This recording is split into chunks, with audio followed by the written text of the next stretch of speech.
Maswerteng umaga po mga ka-STL. Narito na po ang resulta ng STL Pampanga para sa araw na to, first draw January 13, 2025.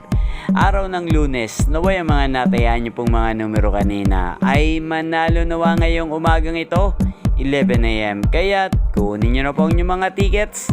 Narito na po ang resulta.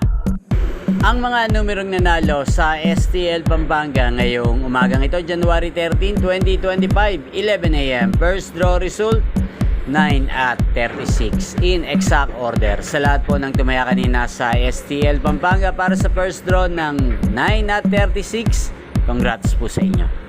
At ngayong umagang ito sa STL Pampanga, atin pong i-shoutout si Kuya Joaquin ng Pampanga na lagi nanonood sa channel na to. Shoutout po sa iyo Kuya Joaquin, na naway nasa mabuti ka pong kalagayan. At sa lahat po ng mga taga Pampanga, shoutout po sa inyo. Inyo pong napanood ang resulta ng STL Pampanga sa channel na to, Roderick Hernandez TV. Magkita-kita pong muli tayo mamayang alas 4 ng hapon dito po sa channel na to. Thank you for watching.